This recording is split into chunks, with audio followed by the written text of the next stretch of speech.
Hello guys! Hello Thursday and good morning everyone! So ngayon pala is Thursday to yung sinabi ko is Thursday and ngayon po is back to normal na po ang mga person.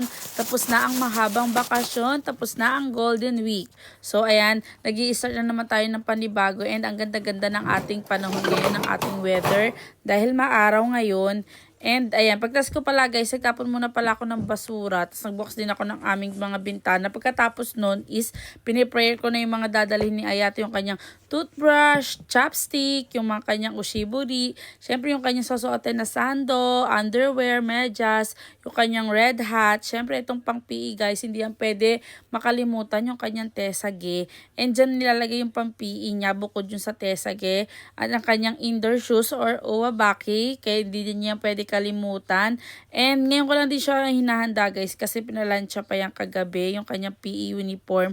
Tapos nilagay ko lang din siya dyan. Tapos ilalagay ko na rin sa kanyang tesage. Lahat ng dadali niya pati yung kanyang Kyushu Kuseto, dyan ko na lang din ilalagay para hindi na aanin sa kanyang lando sir. Yung kanyang Kyushu guys ay yung kanyang mga chopstick.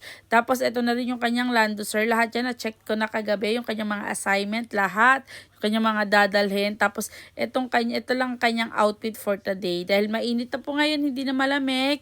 Hindi niya na kailangan mag-jacket hindi naman jacket makapal. Yung manipis na jacket, hindi niya na yung kailangan. And nakaligo na rin din pala siya guys. Ayan guys, iboblower lang din natin yung kanyang buhok kasi basang-basa. Hindi na naman napunasan ng maigi. And ayan, iboblower ko lang siya saglit guys. Hindi naman yung tuyong-tuyo kasi pangit yung buhok niya pag tuyong-tuyo. Parang ang kapal-kapal masyado. Kaya huwag natin masyadong blower, yung sakto lang. Tapos lalagyan ko lang din yan guys ng langis. Meron kaming hair oil dito na maganda siya.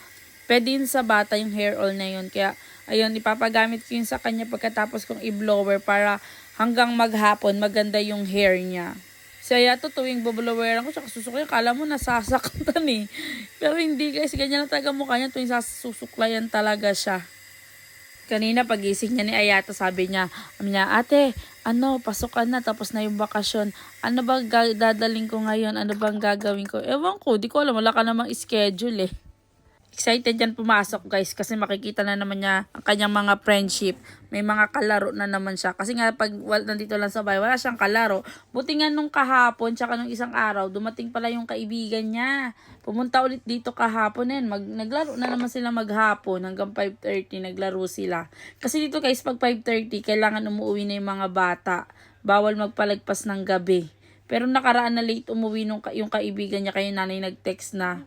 Pero ngayon naman, kahapon naman maaga umuwi, 5:30 umuwi na yung bata. Parang 5:35 ganun, umuwi na yung bata sa kanila. Ngayon doon sa school, ang dami nila ngayon doon, di ba? Doon sila maglaro-laro. Kaya excited yung mga bata dito pumasok, hindi tinatamad eh. Tsaka bawal ka talaga dito guys, yung basta-basta ka-absent, bawal. Hindi ka pwedeng umabsent dito ng walang dahilan. Kailangan tatawagan mo yung teacher or may app sila na doon mo ilalagay kung bakit absent yung bata, kung absent ba ngayon, kung may sakit, ganun dito guys. Hindi, napakahigpit dito pagdating sa pag-aaral. Bawal nang basta-basta talaga silang a-absent ng walang kahit na anumang dahilan. Tsura pagpasok sa school, damit niya yan. Okay na. So yan guys, 7:39 aalis na si Ayato. Ngayon guys, lagi na siyang 7:30 umaalis. Dati lagi siyang 7:35, 7:38. Ngayon 7:30 na kasi medyo maaga-aga na sila minsan. Minsan late, minsan sila umalis sakto, maaga, minsan late, minsan sakto. Ganun yung yung alis nila ngayon. Kaya maaga ko na hindi niya pinaalis lagi na bahay para siya lagi na uuna doon sa kanilang antayan.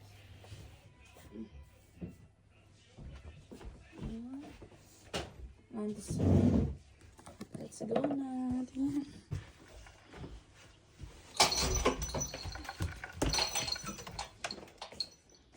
Guys, papasok na pa ako guys.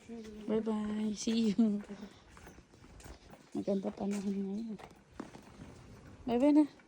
Iso ako. Hanggang doon. Sige natin kita. Bye bye.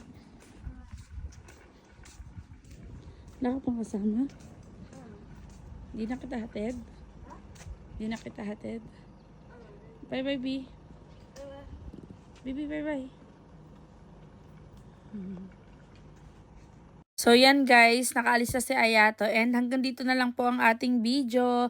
See you on the next vlog, maybe tomorrow. So guys, yun lang. Thank you so much!